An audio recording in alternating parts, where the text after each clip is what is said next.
Hello viewers, welcome to my channel.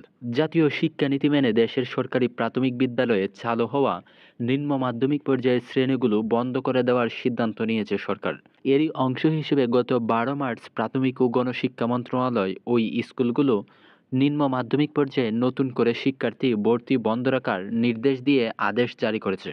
ফলে আগামী বছর থেকে বন্ধ করে দেয়া হবে পরীক্ষামূলকভাবে চালু হওয়া ৭২৯টি সরকারি প্রাথমিক বিদ্যালয়ে নিম্ন মাধ্যমিক পর্যায়ে ষষ্ঠ থেকে অষ্টম শ্রেণী কার্যক্রম। ২০২৬ শিক্ষাবর্ষ থেকে এই স্কুলগুলো ষষ্ঠ থেকে অষ্টম শ্রেণীতে শিক্ষার্থী ভর্তি না করতে নির্দেশ দিয়েছে প্রাথমিক ও গণশিক্ষা মন্ত্রণালয়। মন্ত্রণালয়ের বিদ্যালয়ে অনুবিভাগের অতিরিক্ত সচিব মাসুদ আখতার খান গণমাধ্যমকে বলেন, আমরা প্রাথমিক শিক্ষার মনোযোগ দিতে চাচ্ছি, তাই সরকারি প্রাথমিক বিদ্যালয়ে পঞ্চম শ্রেণী পর্যন্ত শিক্ষাই চালু থাকবে।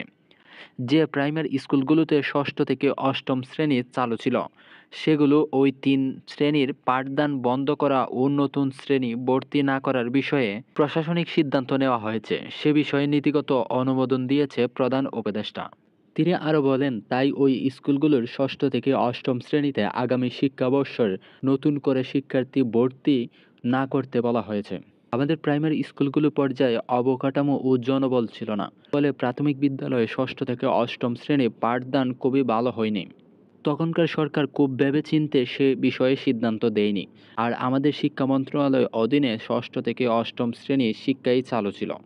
এদিকে গত রবিবার ১৬ মার্চ প্রাথমিক ও গণশিক্ষা মন্ত্রণালয়ের উপদেষ্টা অধ্যাপক ডক্টর বিধান রঞ্জন রায় এক অনুষ্ঠানে বলেছেন, ষষ্ঠ থেকে অষ্টম শ্রেণী পর্যন্ত ক্লাস বন্ধ রাখার সিদ্ধান্ত হয়ে গেছে। ক্রমান্বয়ে বন্ধ হয়ে যাবে, নতুন করে ভর্তি করবে না।